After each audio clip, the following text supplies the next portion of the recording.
Ang pinakamataas na pagpupuri, paglulawalhati at karangalan sa ating tagapagligtas na mahal na Panginoong Hesus, dubling paggalang sa ating beloved parents in the Lord, ating inalala ang pinagpalang aral at turo ng ating minamahal at ginagalang na pastor, Evangelist Weldy Estrada Almeda, at sa ating mahal na assistant pastor, Lina C. Almeda, pagbati sa beloved Almeda family, beloved preachers, workers, at sa inyong mahal na mga kapatiran.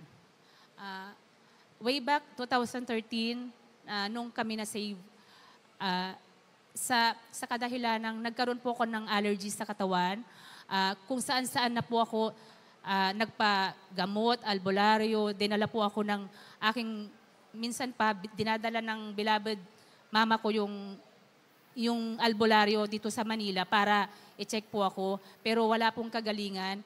Nung time na yun, yung beloved pinsan ko, mga beloved pinsan ko, beloved tita ko, mga na-save na po sa gawain ito. Dinala po nila ako sa dako ng may kawayan. Without hesitant po, sumama po ako para subukin kung tama nga po yun. Pero hindi po ako nagkamali. Simula nung tanggapin ko ang mahal na Panginoon, nagpabautismo po, gradual po pinagaling ako ng ating pinakamamal na Panginoon Jesus. Hindi po natatapos doon. Sa mga pagpapala naman po, yung time na, tama po yung sinasabi na sa ating mga Kristiyano, hindi sa plano po natin na nangyayari, kundi sa plano ng mahal na Panginoon. Nung time na nag-uusap kami ng beloved husband ko, gusto niyang dalhin kami sa dako po ng Dubai. Nagpaalam na siya dun sa company nila na kukunin daw niya ako bilang sa office po. So, umokay naman yung employer niya. So, nakaplano na po lahat. Andun na po yung kung sino mag-aalaga dun sa 2 beloved children ko noong time na yon. Kasi parang ang plano po kasi namin, magkaroon kami ng ipon, magkaroon ng bahay, sasakyan. Yun yung plano po namin. Pero hindi pinahintulot na mahal na Panginoon yun. Yung time 2014, nung umuwi siya, doon po naman po ako, kasi mag-i-exit siya para pumirma ng mga papeles.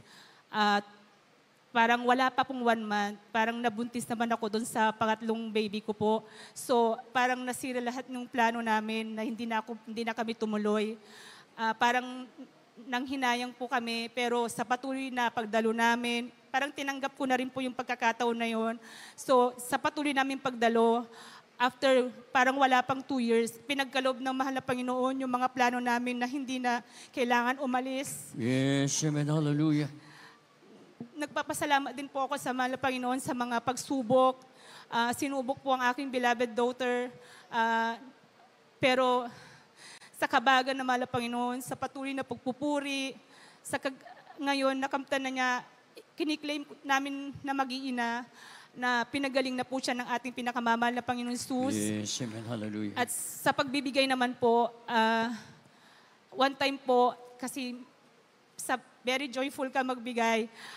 Minsan pag dumadaan yung offering cloth, tapos yung dapat na, kasi yung mga beloved children ko, parang nung time na baguhan pa lang po kami, budgeted lahat po ng budget namin. So may nakalaan po sa lahat na yun.